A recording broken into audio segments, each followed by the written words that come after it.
Bismillahirrahmanirrahim. Assalamualaikum warahmatullahi wabarakatuh.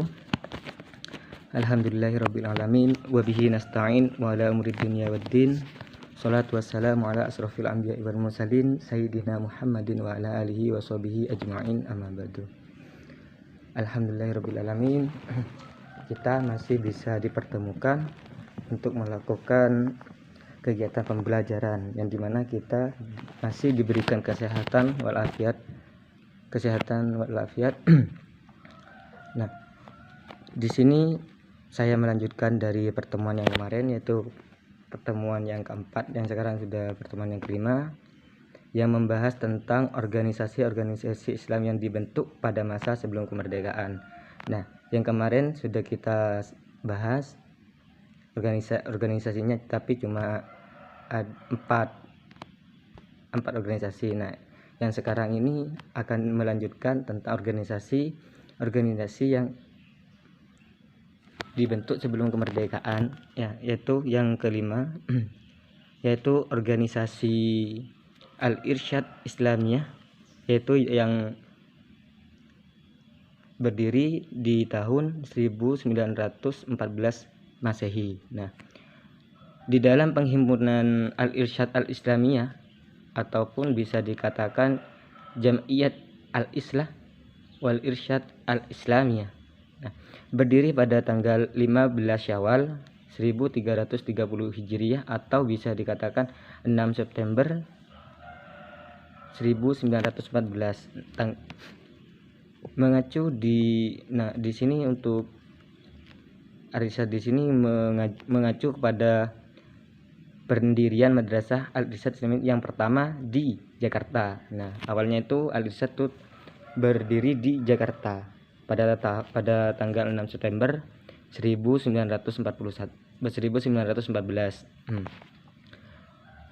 Yaitu tentang pengakuan hukumnya sendiri baru dikeluarkan pemerintah kolonial Belanda pada tahun 11 Agustus 1915. Nah, tujuan dari organisasi Al-Irsyad Al-Islamiyah ini, yaitu memurnikan tauhid, ibadah, dan amaliyah Islam, bergerak di bidang pendidikan dan dakwah. Untuk merealisir tujuan ini, Al-Irsyad sudah mendirikan ratusan sekolah formal dan lembaga pendidikan non-formal yang tersebar di seluruh Indonesia. Nah, di sini tujuan dari organisasi Al-Irsyad Al-Islamiyah di sini yaitu memurnikan tauhid tanpa campur tangan manusia ataupun tanpa sangkut paut sama lain, dan ibadah dan juga amaliyah Islam, yaitu amal-amal yang dianukan di dalam Islam. Nah, dan di dalam organisasi Al-Irsyad Al-Islamiyah di sini yaitu bergerak di dalam bidang pendidikan dan juga dakwah. Nah, di sini sudah jelas bahwa tujuan dari organisasi ini, yaitu organisasi Al-Irsyad Al-Islamiyah di sini lebih mementingkan keagamaan dan juga pendidikan, sehingga yang juga itu mendirikan sekolah-sekolah sudah banyak, yaitu sudah tersebar di seluruh Indonesia. Nah, untuk yang organisasi selanjutnya yaitu Persatuan Islam 1923. Nah, bisa dikatakan Persatuan Islam ini bisa disingkat seperti Persis. Nah, Persis ini adalah sebuah organisasi Islam di Indonesia, didirikan pada tanggal 12 September 1923 di Bandung oleh sekelompok Islam yang berminat dalam pendidikan dan beraktivitas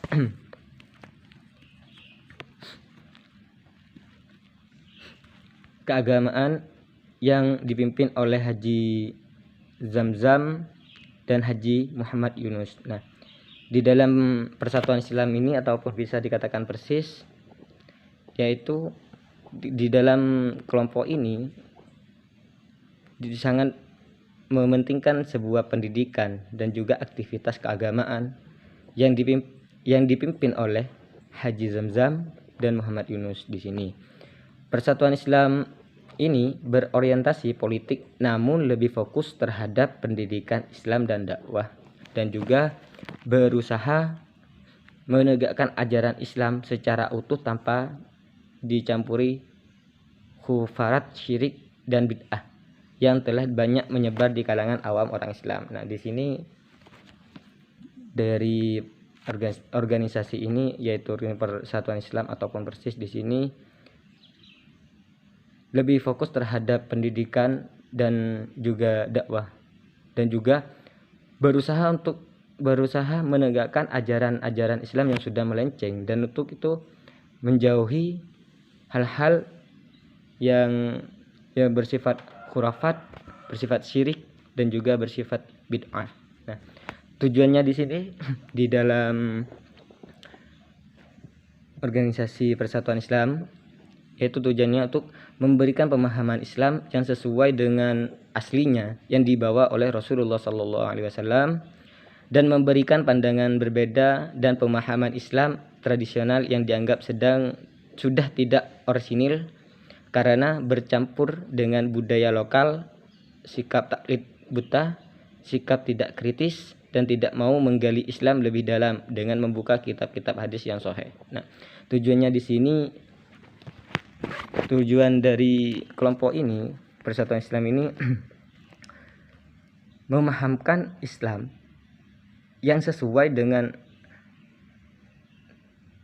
tingkah ataupun ucapan dari Nabi Muhammad SAW.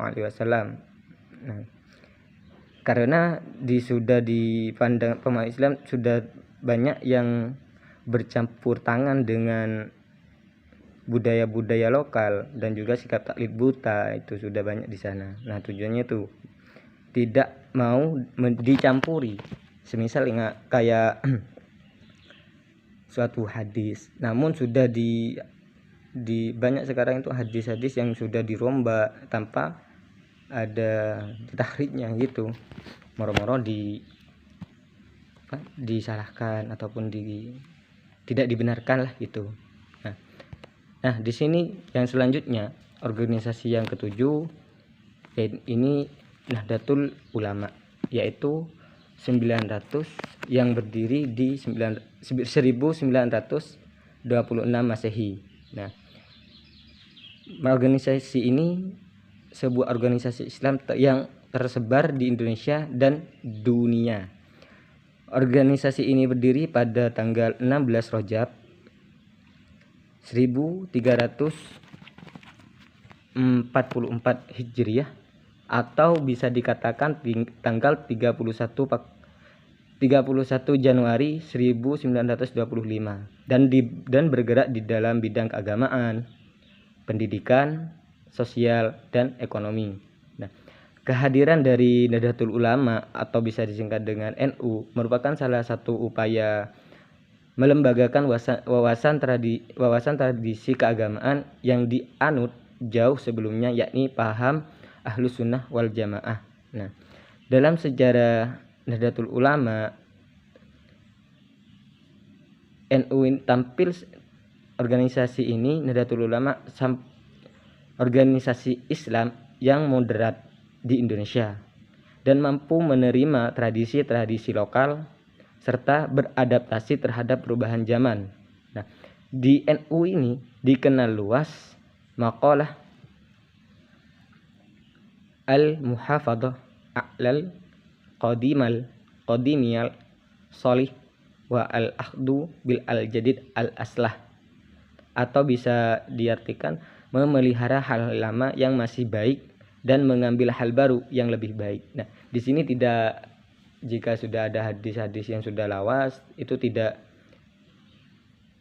meror-meror dihilangkan karena adanya hadis-hadis baru. Nah, sedang di NU ini tujuannya tidak menghilangkan hal-hal lama, yang masih baik dan mengambil hal baru yang lebih baik. Nah, di sini sudah jelas bahwasanya di NU ini tidak hanya bermasyarakat juga ya, juga tradisi-tradisi lokal juga diambil, juga bisa bisa beradaptasi dengan tradisi-tradisi lokal di dalam perubahan zaman yang seperti sekarang. Nahdlatul Ulama ataupun NU menorehkan sejarah tersendiri bagi perjuangan bangsa Indonesia. Jauh-jauh hari sebelum mempertahankan NKRI menggema, para ulama telah bergerak terlebih dahulu. Para ulama, kiai, santri, warga Nahdiyin memberikan kontribusi nyata dalam mengawal perjuangan kemerdekaan, mempertahankan dan mengisinya dengan spirit yang tak kenal lelah dan pamrih. Nah, di sini banyak tokoh-tokoh masyarakat, tokoh-tokoh NU itu sudah banyak berjuang, sudah juga ikut berjuang untuk melawan penjajahan demi mengharapkan sebuah kemerdekaan. Tuh. Perjuangan dari Nahdlatul Ulama di sini semakin menggelora setelah keluar fatwa jihad yang dikumandangkan oleh Hadratus Syekh Kiai Haji Hasyim Asy'ari dan lebih dikenal dengan resolusi jihad pada tanggal 22 Oktober 1945. Nah, peristiwa penting merupakan rangkaian sejarah perjuangan bangsa Indonesia melawan kolonialisme.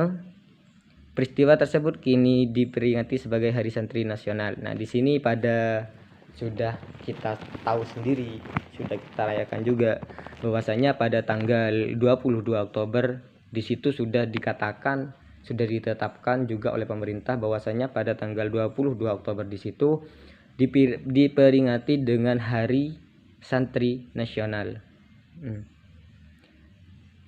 Dan juga peristiwa Herok pada tanggal 10 November 1945 yang diperingati sebagai Hari Pahlawan tidak lepas dari rangkaian panjang semangat resolusi jihad yang dicetuskan di markas NU Jalan Bubutan nomor 6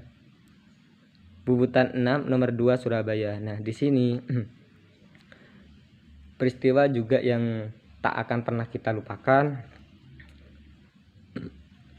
Bahkan kita masih dipelajari itu,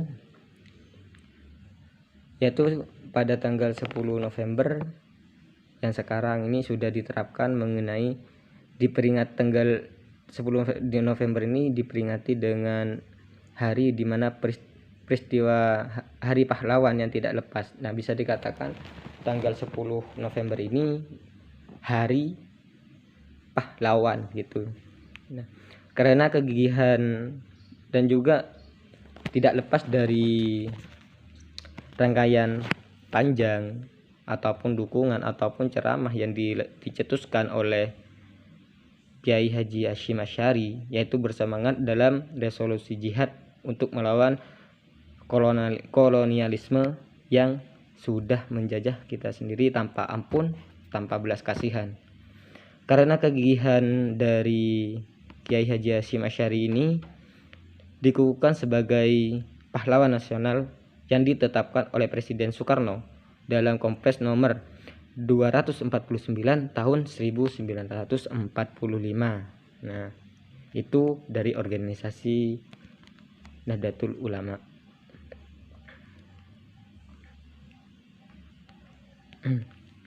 Dan selanjutnya yang organisasi terakhir yaitu organisasi Majelis Islam A'la Indonesia yang berdiri di tahun 1937 Masehi, yaitu merupakan wadah bagi ormas-ormas Islam di Indonesia pada zaman sebelum kemerdekaan.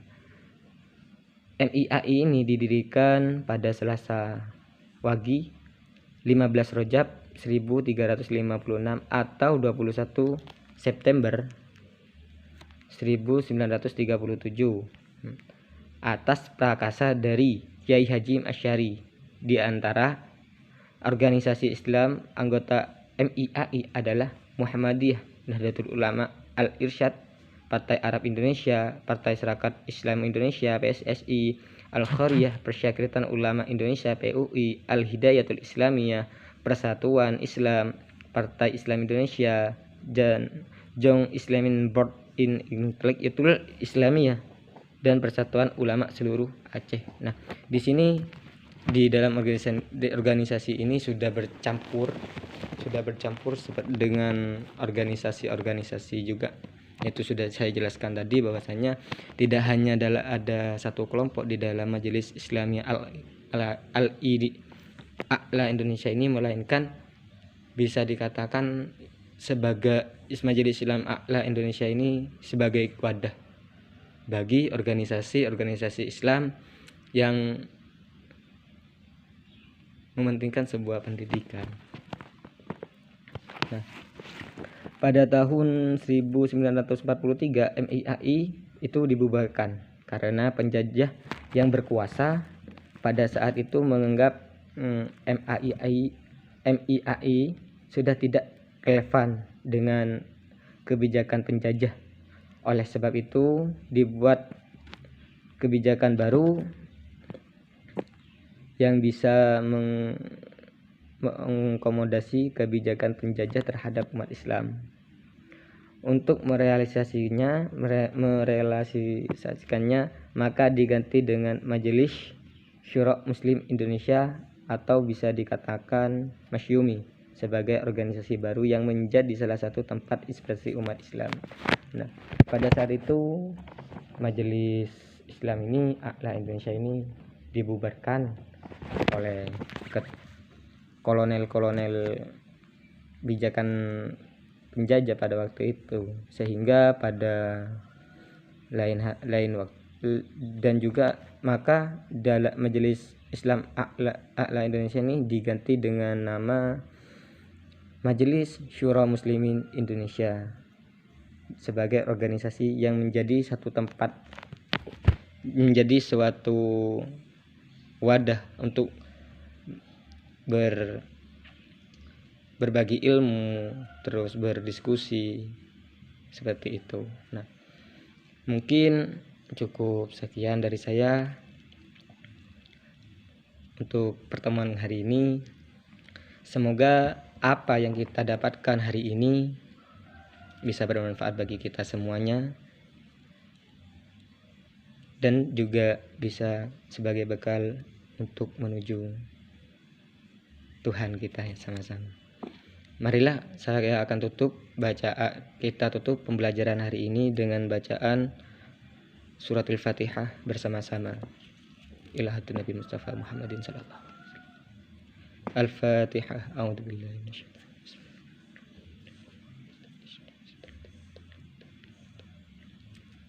Akhirul kalam. Assalamualaikum warahmatullahi wabarakatuh.